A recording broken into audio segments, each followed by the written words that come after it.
Live from New Delhi, you're watching DD India News Hour, India's voice to the world. I'm Tanvi Taneja, coming up in the next hour. Prime Minister Modi hosts a Spanish delegation led by Pedro Sanchez in Gujarat, says India and Spain ink a new chapter in ties with the inauguration of C-295 aircraft plant in Vadodara. Japan's ruling LDP loses majority in the general polls. Prime Minister Ishiba terms the verdict a severe judgment as smaller parties hold key to future government formation. Egypt proposes initial two-day ceasefire in Gaza with limited hostage prisoner exchange, aims for complete ceasefire. And Donald Trump again lists his plans to halt illegal immigration at his Madison Square Garden rally. Harris appeals to first-time voters in Pennsylvania.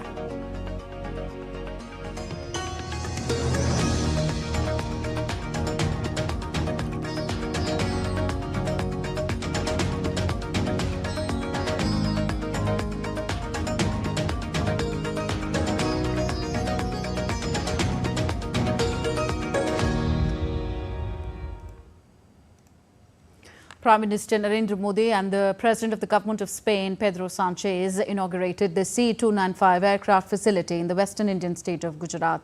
The Tata Advanced Systems Limited, TASL, Airbus facility in Vadodara will manufacture C-295 military aircraft in India, becoming the first private sector final assembly line for the military aircraft in the country. Speaking on the occasion, Prime Minister Modi underscored that the facility will not only strengthen India-Spain relationship but also boost the mission of Make in India, Make for the World. Further, the Indian Prime Minister noted that the C-295 aircraft factory is a reflection of the new work culture of New India. C-295 aircraft की factory नए भारत के नए work culture की उसको भी reflect करती है। आज किसी भी योजना के आइडिया से लेकर एजुकेशन तक भारत किस स्पीड से काम कर रहा है, ये यहां दिखाई देता है। 2 साल पहले अक्टूबर महीने में इस फैक्ट्री का निर्माण शुरू हुआ।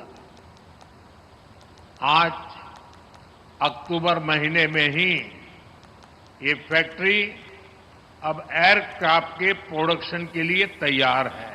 मेरा हमेशा से ये फोकस रहा है कि प्लानिंग और एग्जीक्यूशन में अनावश्यक देरी न हो। Prime Minister Modi stressed that the newly inaugurated factory will play a major role from designing to manufacturing civil aircraft to meet the needs of India and the world in the future. इस कार्यक्रम को मैं transport aircraft की manufacturing से आगे बढ़कर के देख रहा हूं।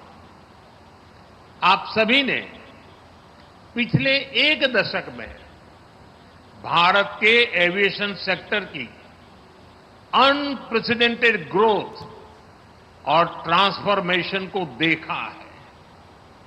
हम देश के सैकड़ों छोटे शहरों तक एयर कनेक्टिविटी पहुंचा रहे हैं। हम पहले से ही भारत को एविएशन और एमआरओ डोमेन का हब बनाने के लिए काम कर रहे हैं।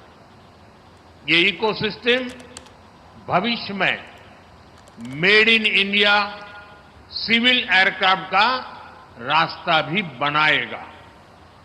आप जानते हैं कि अलग अलग भारतीय एयरलाइंस ने 1200 नए एयरक्राफ्ट खरीदने का ऑर्डर किया है दुनिया को। अब शायद दुनिया की कंपनी किसी और देश का ऑर्डर ही नहीं ले पाएगी। यानी भविष्य में भारत और दुनिया की जरूरतों को पूरा करने के लिए सिविल एयरक्राफ्ट की डिजाइन से लेकर मैन्युफैक्चरिंग तक इस फैक्ट्री की बड़ी भूमिका होने वाली है।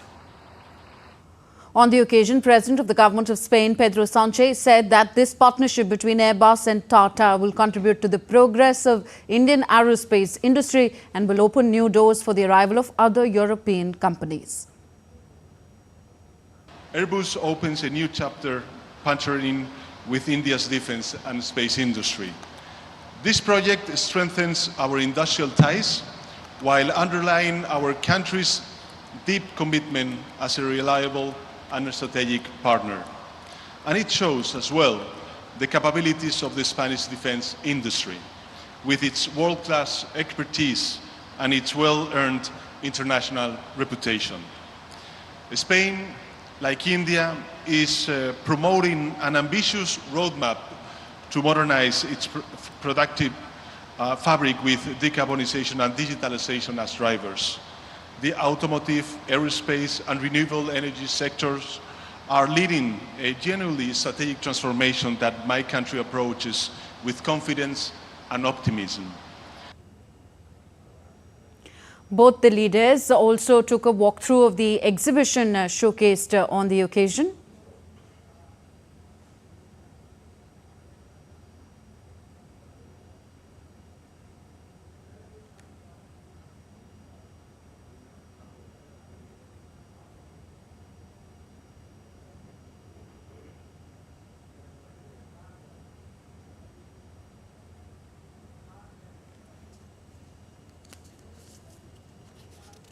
Prime Minister Modi and the President of the Government of Spain, Pedro Sanchez, met at Vadodra's Lakshmi Vilas Palace. India and Spain enjoy close and friendly relations. The bilateral ties got a fresh impetus after Prime Minister Narendra Modi visited Spain in 2017. President of the Government of Spain, Pedro Sanchez's visit reviews the entire gamut of bilateral ties and further deepens the partnership between the two countries across key sectors. Prime Minister Narendra Modi said that the inauguration of the C295 plant marks the beginning of the new chapter of their partnership, highlighting the strength of India and Spain relations. C295 plant के उद्घाटन के साथ साझेदारी के एक नए अध्याय की शुरुआत भी हुई है। एक्सेलेंसी, हमारी साझेदारी सदियों पुरानी है। लोकतंत्र और रूल ऑफ लॉ जैसी वैल्यूज में साझा विश्वास हम दोनों को जोड़ता है। Economy, defence, pharma, IT, science and technology, renewable energy जैसे कई क्षेत्रों में हमारा मजबूत सहयोग है और हम दोनों वैश्विक शांति, समृद्धि और सहयोग पर बल देते हैं। Excellency, people to people contact हमारे संबंधों का मजबूत नींव प्रदान करता है। India's Prime Minister Narendra Modi and the President of the Government of Spain, Pedro Sanchez, also held a roadshow in the western Indian state of Gujarat's Vadodara earlier in the day and greeted people standing on both sides of the route. Performers dotted the sides of the road, showcasing India's rich culture in the form of dances and traditional costumes. People were seen waving at both the leaders as they gave a rousing welcome to Sanchez, who is visiting India for the first time. The visit of the President of the Government of Spain is taking place after 18 years. Earlier, the Indian Prime Minister and Sanchez have met several times on the sidelines of various multilateral meetings. During the rally, a specially abled girl presented portraits of Indian Prime Minister and the President of the Government of Spain, Pedro Sanchez, in Gujarat's Vadodara.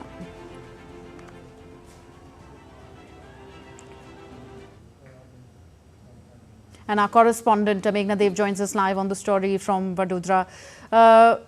Meghna, tell us more about this C295 program. In all, how many C295 planes will be manufactured at this Tata complex, and when can we expect the first aircraft to be manufactured at this facility? Yes, when we actually see that 40 C-295 aircraft will be manufactured at the TASL Vadodara facility, which was jointly inaugurated today by both the leaders of India and Spain. We definitely will be seeing the first rollout of the first made in India C-295 aircraft in 2026, and the rest remaining 39 aircraft will be rolled out, will be ready by 2031.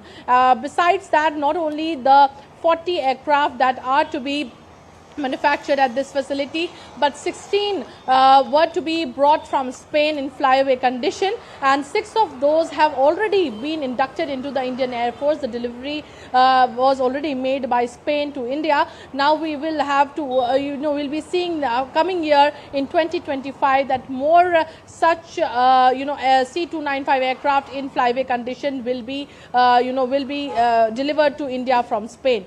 Besides that, when we are talking about the C-295 project, this is very important, in different perspectives. First, this is this will be one of those aircraft which will not require prepared airstrip. It will be able to go in those places where heavy aircrafts will not be able to go, so it can assist in a number of missions of the Indian Air Force, like the evacuation mission or humanitarian aid, humanitarian medical supply, and so on and so forth.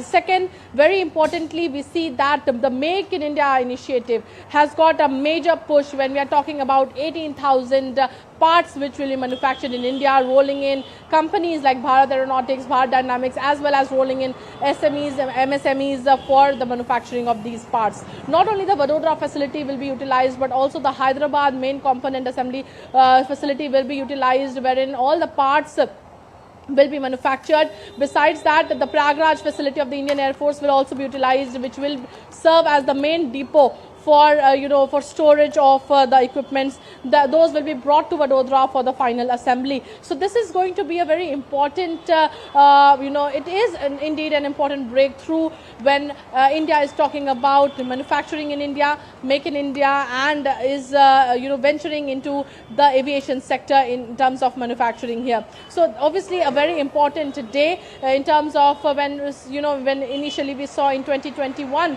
the Ministry of Defence signed a contract with Airbus Defence and Space Spain, and now when we see that finally the manufacturing plant is ready, and in 2026 we will expect the first C-295 aircraft to roll out from this facility. Also, Meghna, very quickly, do we know what are the delegation level talks between India and Spain this afternoon likely to focus on? Any agreements likely to be signed?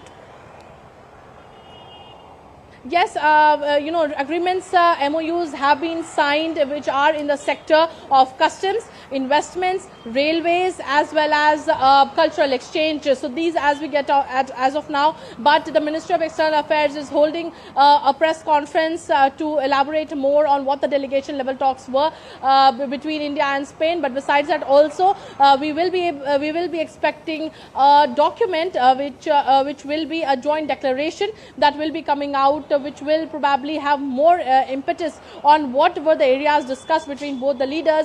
We definitely get to know that in 2026 there will be a celebration of India-Spain Year of Culture, Tourism and AI. So tech is something that had focus during the delegation level talks. But having said that, there was a lot of focus on obviously climate and on renewables. Besides that, there was also focus on how poverty can be reduced and how India can play a major role in that sector. So energy, clean energy, green energy, climate financing, and obviously poverty. These were one of the major areas that were discussed.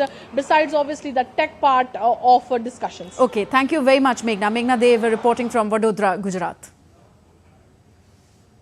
Prime Minister Narendra Modi and the President of the Government of Spain, Pedro Sánchez, also met business delegation from India and Spain in Vadodara. They held talks to advance business ties between both the countries.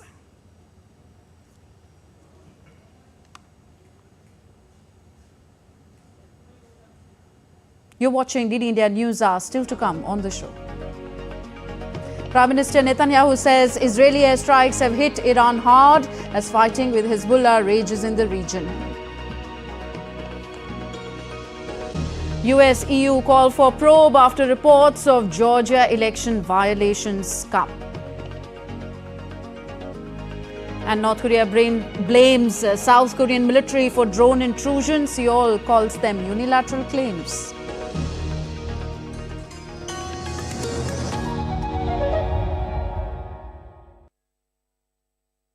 Geopolitics and trade deals.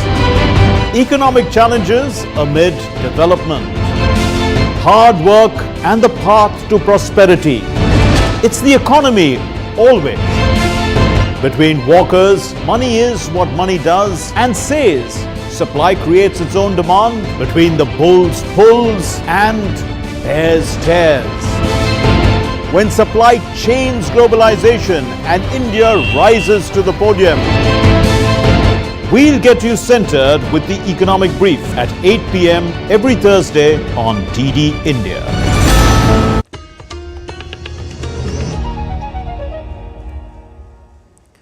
Welcome back. You're watching DD India News. I am Tanvi Taneja. On to the race for the White House. 9 days away from the US presidential election on November 5th, both Democratic and Republican rivals have intensified verbal pot clashes against each other in an effort to score points and sway voters in their favor.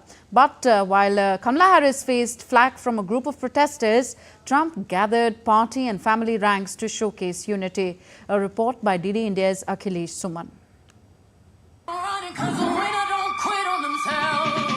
With her election campaigning, Democratic candidate and US Vice President Kamala Harris addressed a rally in Philadelphia.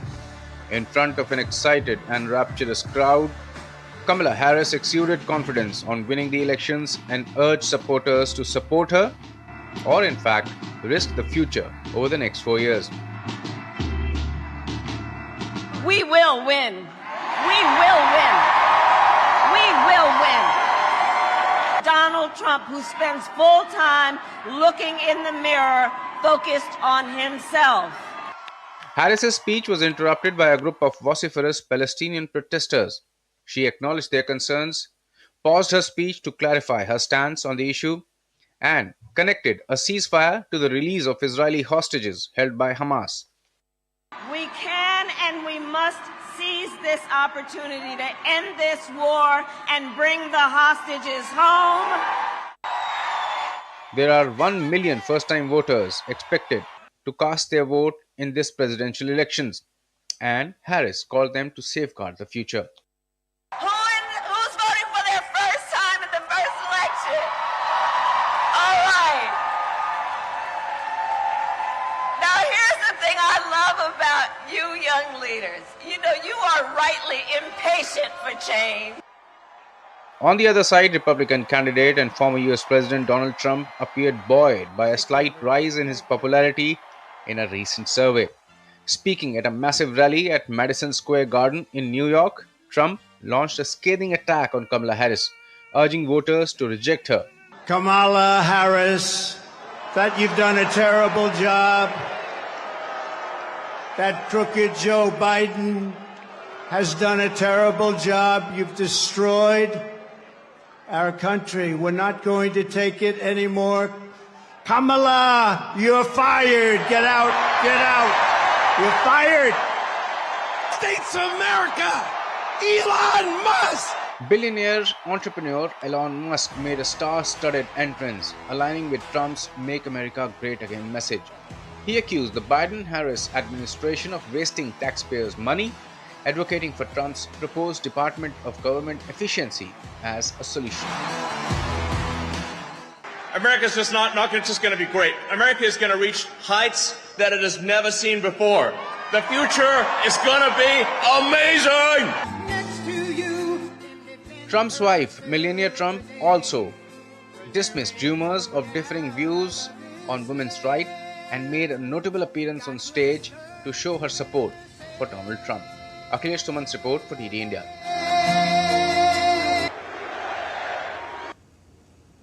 So DD India is closely following the electoral trail in the United States. My colleague Shubhendu Ghosh is in Miami, Florida. He scans through some of the prominent newspapers and takes us through other developments in the political contest for the White House. We are at the beautiful Bay Area of Miami in Florida. Behind me, you can see the waters of the Atlantic Ocean. But for now, stay with me as we scan through the election stories in today's newspapers. We begin with the Miami Herald. It talks about the manner in which the contest is as close as it gets between Kamala Harris and Donald Trump. The headline reads, Harris and Trump deadlocked in the final stretch. The poll finds it's 48% to 48%. That's the final national poll by New York Times and Siena College that it has come out with.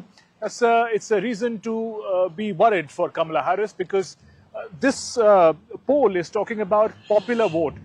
Traditionally, Democrats would have an edge in the popular vote even if they would not be able to match the electoral advantage of the Republicans. The next article has an interesting headline. It says, Harris is literally everywhere right now, just not in Florida. Florida is where we are at the moment in Miami. It's talking about the manner in which Kamala Harris is focusing on the key 7 swing states and not Florida, which is traditionally considered a red state, a stronghold of former President Donald Trump. In fact, the article says that it is her husband, second gentleman, Doug Emhoff, who was campaigning in Florida, talking about how busy and committed his wife is to the national cause. But Kamala Harris hasn't found time to come to Florida to campaign. Most of her time has been spent campaigning in the swing states in particular. And these are the states which experts believe hold the key to who is going to be the next president of the United States. Let's now turn to the next newspaper. We are looking at the New York Times. On the front page, an interesting article over the issue of abortion. It says, ballot power of abortion will be tested. Now, we know that alongside the vote for the White House, the amendment on the issue of abortion is also there for vote across at least 10 states. Democrats who come across as pro-choice side of the debate were hoping to derive some advantage as far as the issue of abortion is concerned. But this article says that their survey predicts that it is possible that the voters may be voting in favor of abortion, but also at the same time support the Republican candidate, that is Donald Trump. And the final story from the New York Times, it is talking about the manner in which tensions are on the rise as the date for the election day comes closer. It says election officials face a torrent of threats as election day looms. There is an increasing security threat that is coming in, even for the officials who are engaged in the election process. It is talking about the manner in which various arrangements are being made in a large scale across various polling booths and stations. Use of drones, barriers, snipers are expected to be deployed at some offices. So those were the big stories in the newspapers today. For now, with camera person Jai Shankar, Shubhendu Ghosh for DD India in Miami. From US elections to Georgia's elections, Georgian President Salome Zorabichvili called on people to take to the streets to protest the results of disputed parliamentary election which the ruling party had won. The Georgian Dream Party clinched nearly 54% of the vote as opposition parties contested the result and vote monitors reported significant violations. Georgian Dream, now headed for a 4th term in office, will take 89 seats in parliament, with 4 pro-Western opposition parties receiving 61 seats in total. We were not just witnesses, but also victims of what can only be described as a Russian special operation. As the last independent institution in this country, I must clearly state that I do not recognize these elections. Recognizing them would be tantamount to legitimizing Russia's takeover of Georgia. I invite you to join us, where together we'll declare to the world and to each other that we reject these elections. We'll peacefully defend every vote.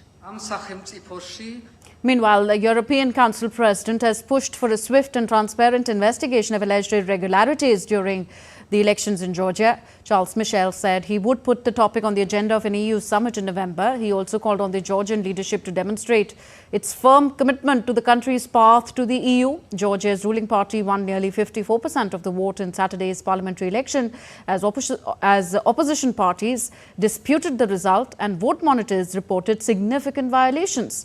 But incumbent Prime Minister Irakli Koba-Kirde has rejected accusations of vote rigging after his Georgian Dream Party won the election.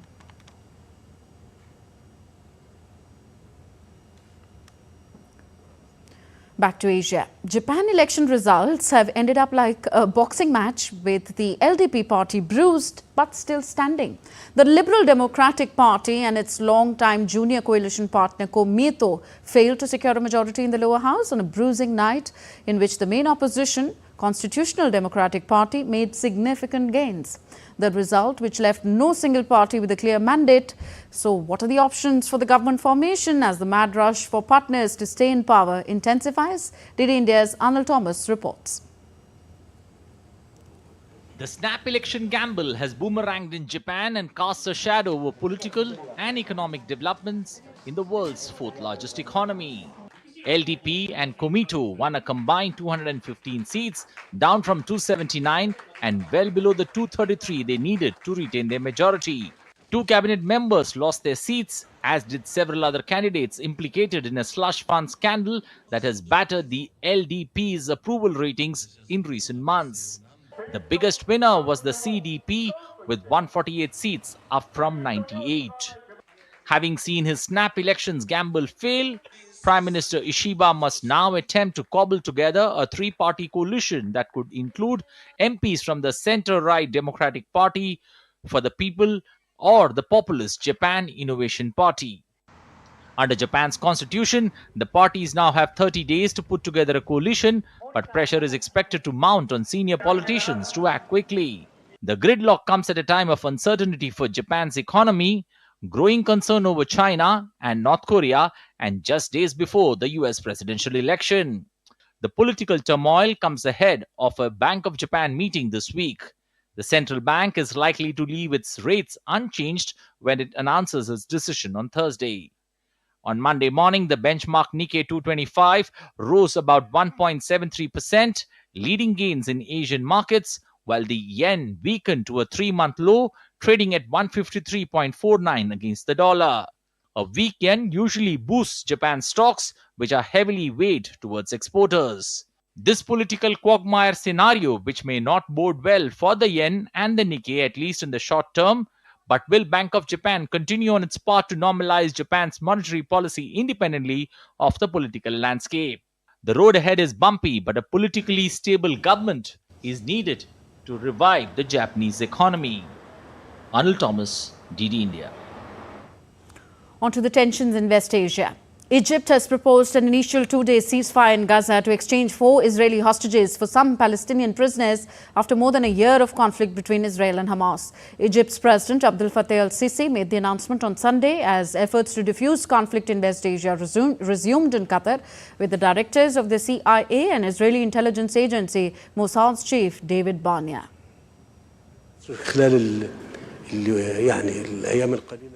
In Egypt, during the past few days, efforts have been made to move the situation towards a two-day ceasefire, during which 4 hostages would be exchanged for some prisoners held in Israeli jails. Then, over the next 10 days, negotiations would proceed to complete measures in the area or to reach a full ceasefire and allow aid to enter. We affirm that our brothers in Gaza Strip are facing an extremely difficult siege, reaching the point of starvation, and it is crucial that aid enters as quickly as possible. Meanwhile, Israel maintains that the conflict cannot end until Hamas is wiped out as a military force and governing entity in Gaza. Onto the Korean Peninsula, calling it an infringement upon Pyongyang's sovereignty. North Korea blamed South Korea's military for sending drones into its territory for political purposes. Meanwhile, South Korea's military on Monday termed Pyongyang's argument on drone intrusion as unilateral claims and said that the North had entered its airspace multiple times over the past 10 years. Over the past 10 years, North Korea has permeated our airspace more than 12 times with drones, threatening our own safety. Instead of reflecting on this kind of behavior, North Korea is acting in a shameless manner, making unreasonable claims, while they are the ones who are making things wrong. Still to come on DD India News Hour. An expert take on what the Tata Airbus C295 facility launch in Invadodra means for India's defence sector. We also bring you more on UNICEF's UWIN initiative, digitizing India's universal immunization program.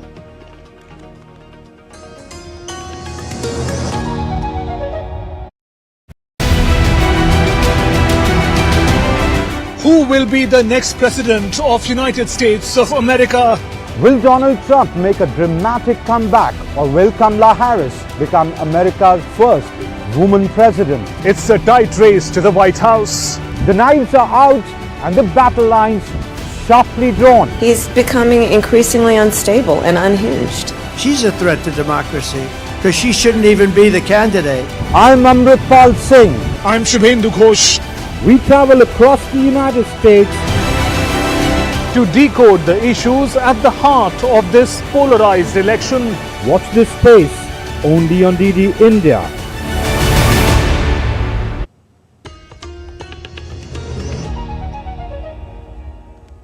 You're watching DD India News Hour. I'm Tanvi Taneja. A quick relook at the headlines we are tracking at this hour. Prime Minister Modi hosts a Spanish delegation led by Pedro Sanchez in Gujarat, says India and Spain ink a new chapter in ties with the inauguration of the C-295 aircraft plant in Vadodara. Japan's ruling LDP loses majority in the general polls. Prime Minister Shiba terms the verdict as a severe judgment, as smaller parties hold the key to future government formation. And Egypt proposes initial two-day ceasefire in Gaza with limited hostage prisoner exchange, aims for complete ceasefire soon. So in a major milestone for India's defence manufacturing sector, Prime Minister Narendra Modi, along with the President of the Government of Spain, Pedro Sanchez, inaugurated India's first private facility for producing C-295 military aircraft in Vadodara. This new facility is set to enhance India's defence capabilities and create an ecosystem for military aviation. Take a look at the specifics of this C-295 program. The inauguration of the C-295 military aircraft manufacturing facility in Vadodara marks India's private sector's entry into defence aircraft production. Prime Minister Narendra Modi had laid the foundation stone for the Vadodara final assembly line in October 2022. Under the project, India is set to acquire 56 of these versatile aircraft. 16 complete units are being delivered by Airbus directly from Spain, while the remaining 40 units will be made in India by Tata Advanced Systems Limited. The facility in Vadodara is a significant step forward, becoming India's first private final assembly line for a military aircraft. With Tata Advanced Systems leading the manufacturing process, the project will involve assembling, testing, qualification, and maintenance, establishing a full life cycle ecosystem for the C-295 aircraft in India. The benefits are further distributed across many companies in the defense spectrum. Bharat Electronics Limited, Bharat Dynamics Limited, and various MSMEs are also contributing to the program. The C-295 aircraft is a next-generation tactical airlift aircraft equipped to carry up to 9.5 tons of cargo and operate under all weather conditions. Its short takeoff and landing abilities make it highly adaptable even on unmatted surfaces, enabling quick deployment of troops and cargo for rapid response. The Rs 21,935 crore project between India and Airbus Spain aims to replace the aging Avro fleet in the Indian Air Force with the modern C-295 MW aircraft. This aircraft will strengthen India's air transport and operational readiness, making a major advancement in India's journey towards self-reliance in defense manufacturing. With the Vadodara facility in place, India's defense manufacturing sector has taken a crucial step towards self-reliance as well as in the field of Make in India and Make for the World objectives. Bureau Report, DD India. And to discuss this, we have with us Lt Gen Sanjay Kulhar, former Director General Infantry, Indian Army, on the show. Welcome, sir, to the program. So could you tell us the full military significance of the inauguration of the Tata Aircraft Complex for the manufacture, assembly, testing and maintenance of C-295 military planes in Vadodara? Thank you very much. I think at the very outset, it's been a huge, progress. Phase by phase, we are slowly and steadily moving towards Atmanirbhar Bharat. And that is the most important thing, because our Avros had turned aged. Now, having seen their life through. Now the C-295s are modern generation transport aircraft. That means it can take 50 paratroopers or 71 soldiers in it. Excellent, because the kind of, even among the first deal that was there, stuck for 56 aircraft, of which 16 are to be given in flight conditions from Spain, and the rest of them would be manufactured by the Tata Advanced Systems Limited in collaboration or in league or with everybody, with Indian partners like the Bharat Dynamics and the Bharat Electrical. You find lots of MSMEs also chipping in. I think this is something which would lead not just for employment, but niche technology for which we are fully geared up. Our people are excellent. Absorption of technology is not a problem. And a place like Vadodara, which is so nice, even climatically excellent, even otherwise also, I think the only thing missing is Mr. Tata. He would have been one of the most happiest men to see a huge facility like the Tata Advanced System coming up in Baroda. And again, being the Prime Minister's home state, I think it's a win-win situation, because Spain as a country, though he himself said that he missed him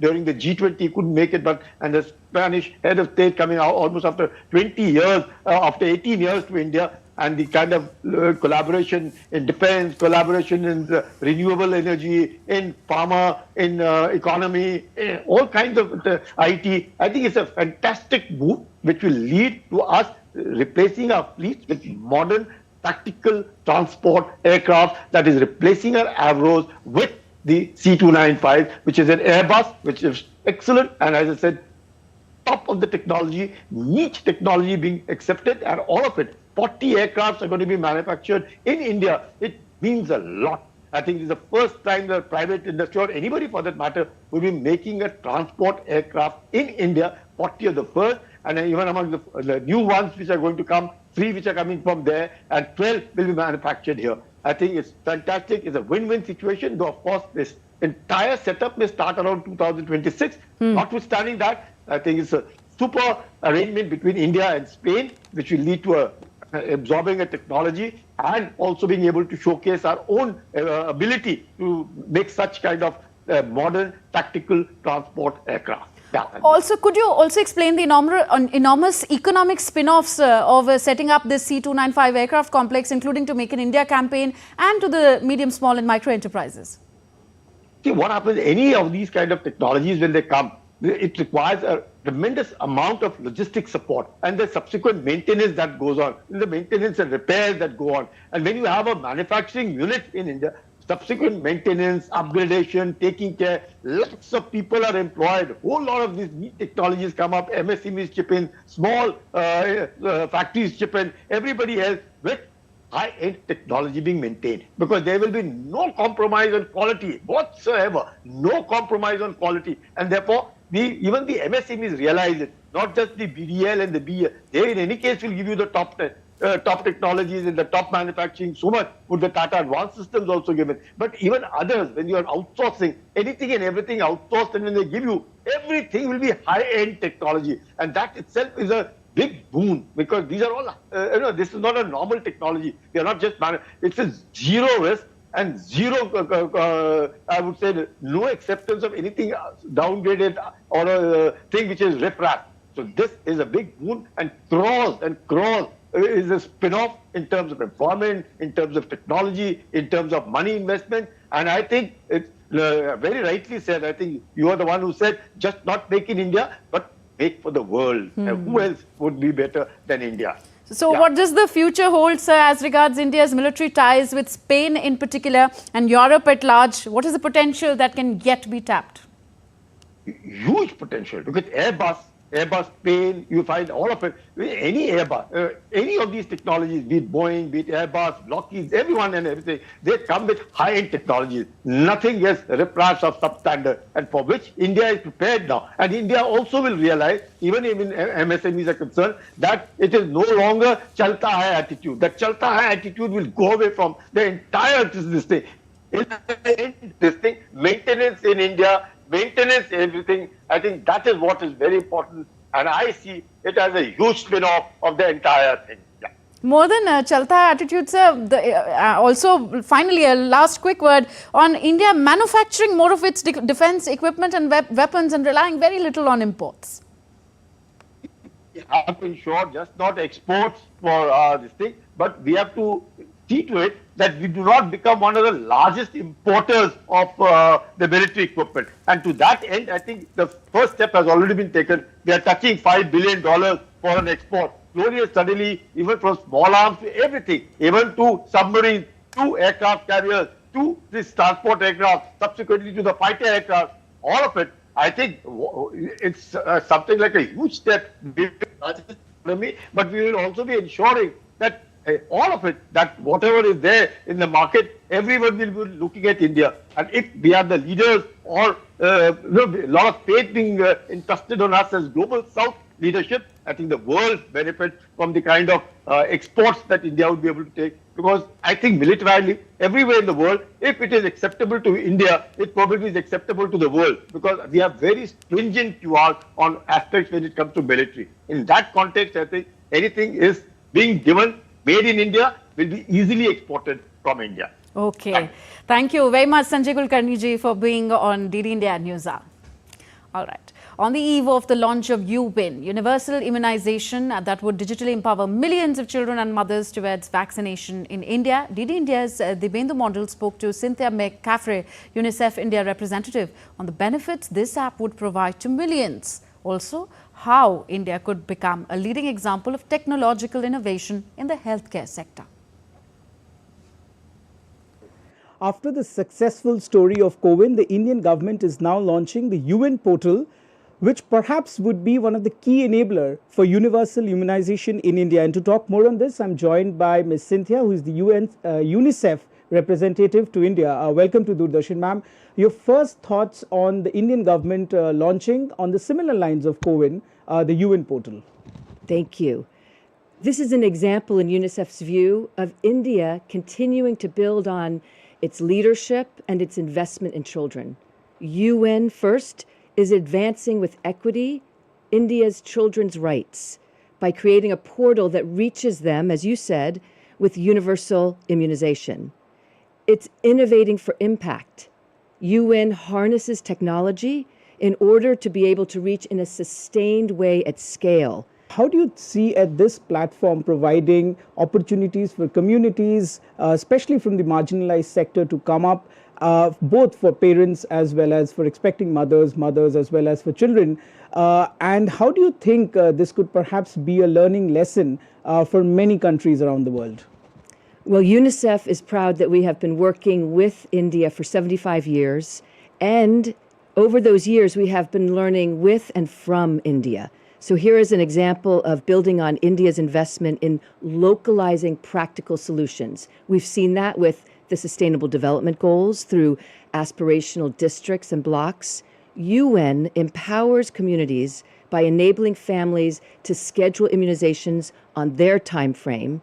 It there then puts in the hands of the families ownership of their child's health, their immunization schedule, and leads to improving and increasing universal immunization. How do you think that technology in the medical sector could help develop something like UWIN or in the immunization sector? I think most importantly is that India is building these technology stacks, and UWIN is one important step focused on universal immunization. It is an opportunity to continue to build on that.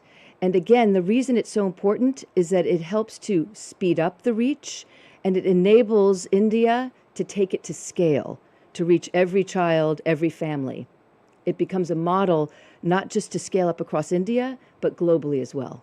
Well, of course, technology, leveraging technology in today's world is one of the key aspects in not just in healthcare sector, but across all sectors in India. But thank you so much, Cynthia, for talking to Doordarshan. This is Dibendu Mondal from New Delhi with camera person Vishwavandhu for DD India.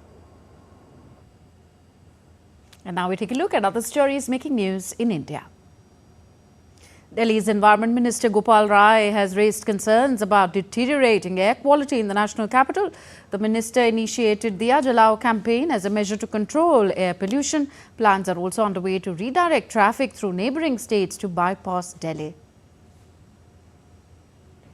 Toxic foam was seen floating on the Yamuna River in Delhi's Kalandi Kunj area on Monday as pollution level in the river remained high. The toxic foam is due to the high phosphate content in the Yamuna River, which can cause skin and respiratory problems.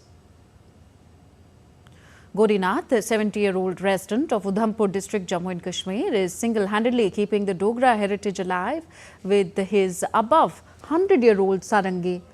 This centenarian musician plays his ancestral sarangi and is narrating tales of deities through the traditional Dogra songs.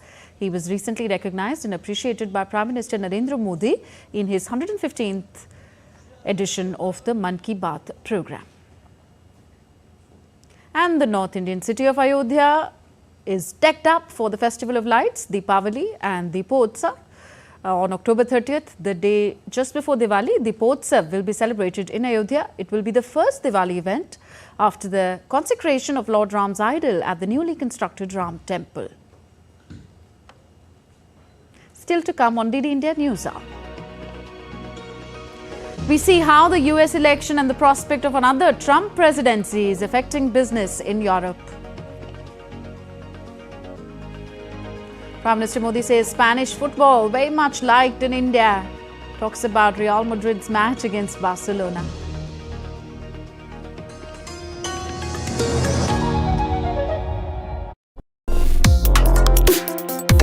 Complex issues, hidden agendas, twists and turns, strategic games. We think all dots are linked. We just need to connect them. Join me every week as I connect the dots to unravel hidden designs in statecraft, mysteries, and decode issues that matter to you. Watch Connecting the Dots with me at these times on DD India.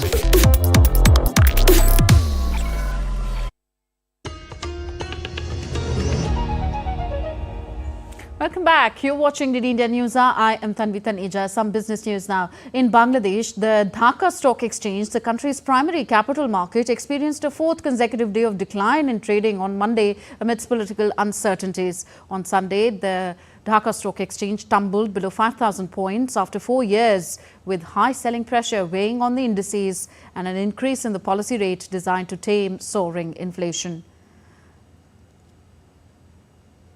Also on Monday, stock market investors have formed a human chain in front of the Dhaka Stock Exchange building in Dhaka's Moti Jheel area amid continuous fall. Against this backdrop, the BSEC formed a 4-member committee on Sunday to investigate the sharp index fall and submit a report within the 10 next working days. On to Europe. The prospect of another Trump presidency in the US has driven down some European stocks. Joining us with more about how Europe is already feeling the effects of the US election next week, Tuesday, is DW correspondent Chipunda Chimbelu. He joins us from DW Berlin. So, Chipunda, how is the US election affecting business in Europe? Thanks for having me. Well, it is the prospect of the EU facing a trade war with the United States if Republican nominee Donald Trump were to become president. Now, that is what is driving down some European stocks, even though we don't know who will be the next US president. Of course, that will happen next week. Now, polls continue to show that the race is too close to call. So it could very well be that Democratic nominee Vice President Kamala Harris wins. Still, the shares of companies in European sectors that export heavily to the US have been punished at the markets, and that's mostly the auto industry and makers of luxury goods. Now, one list indicates that the share prices of more than 24 stocks in those sectors have declined more than 7% since the end of last month.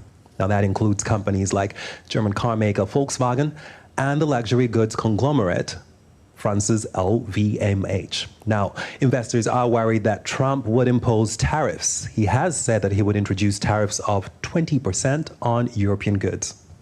And Chipunda, what is being done to prepare for the Trump presidency?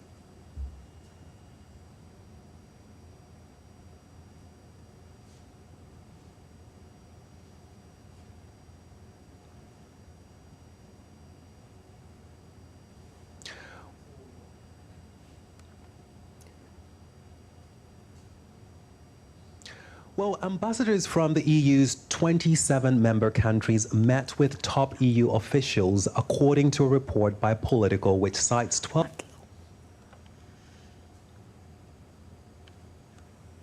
Chiponda Chimbelu, thank you for those updates, joining us from DW Berlin. Time now for some sporting updates.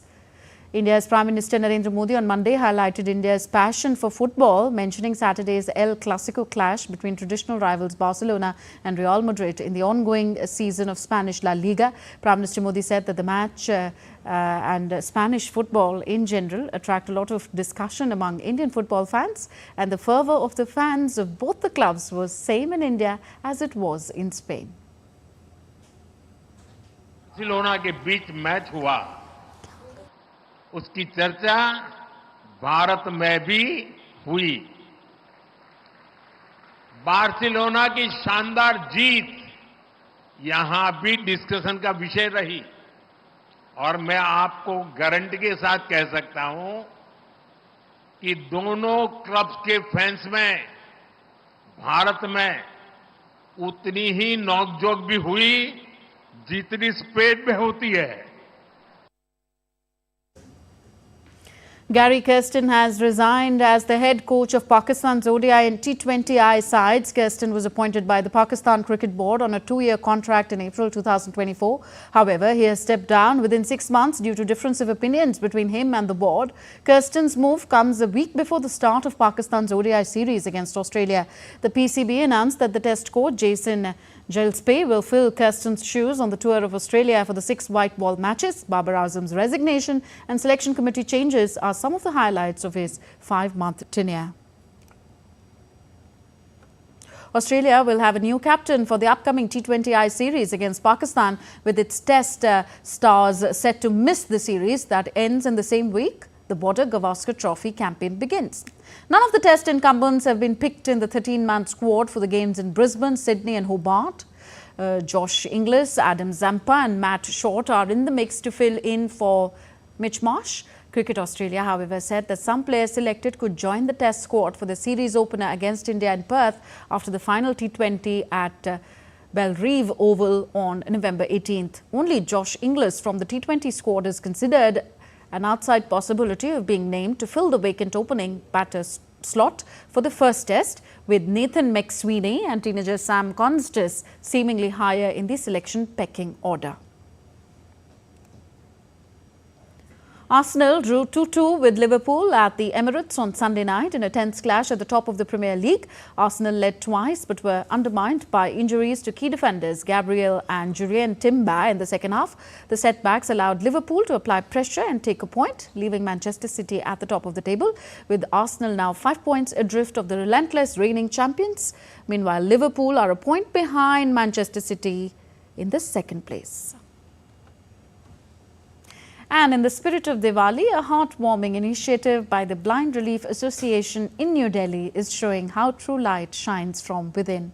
Their Diwali MAA offers more than just festive shopping. It's an inspiring showcase of self-reliance and talent displayed by the visually impaired students. A report by DD India's Kriti Vadera.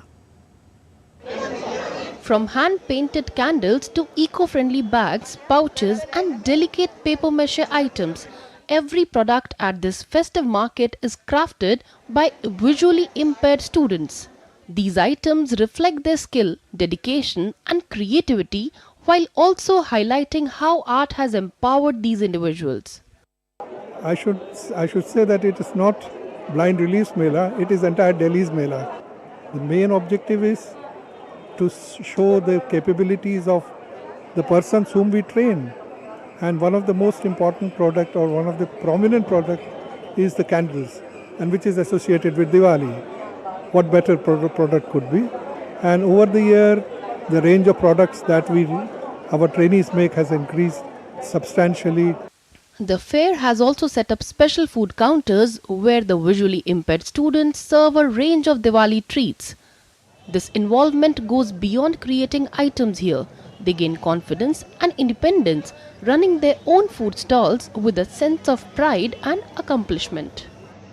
हमने मेले की तैयारी की, क्या हमें मेले पे देना है, फिर हमने वो सब कुछ तैयार किया, जैसे सैंडविच है, बर्गर है, ओपन और क्या कहते हैं मोमोज हैं, पनीर वाले, वेज वाले, कप नूडल्स हैं और हमने चॉकलेट खुद से बनाई थी, कुकीज़ भी अपने आप से बना कर तैयार की थी। हमने बनाया पेपर हैंड बैग, एनवलप और उसका नाम है बिग बैग।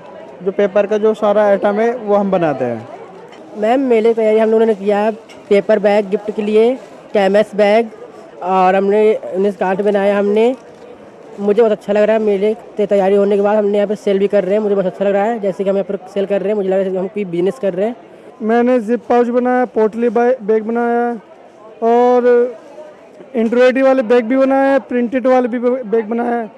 हमको 1 महीना हो गया वो मेला लगाते हुए। मुझे अच्छा लग रहा है कि ब्लाइंड लोगों की चीज़ दुनिया भर की लोगों पे जा रही है। Another highlight of this Diwali Mela is the massage booth where trained visually impaired individuals are providing massages. This opportunity not only strengthens their self-reliance but also builds their professional skills, promoting financial independence in a unique hands-on way. This Diwali Mela of Blind Relief Association here at New Delhi is not just a festive market, rather it's a beacon of hope, inclusivity and of course empowerment. So this festive season, let us all celebrate the spirit of Diwali with a noble cause. With camera person Yogesh, I am Kriti Vadhera reporting from New Delhi for DD India. That's all for this edition of DD India News Hour. Do let us know your thoughts on the news of the day. Connect with us on our different social media handles at DD India Live. And of course, for those on the go, you can download our DD India mobile app. The app is available on both Android and iOS platforms. We'll be back with more news as it breaks here on DD India. I'm Tanvi Taneja from all of us here in New Delhi. Thank you for watching. Namaskar.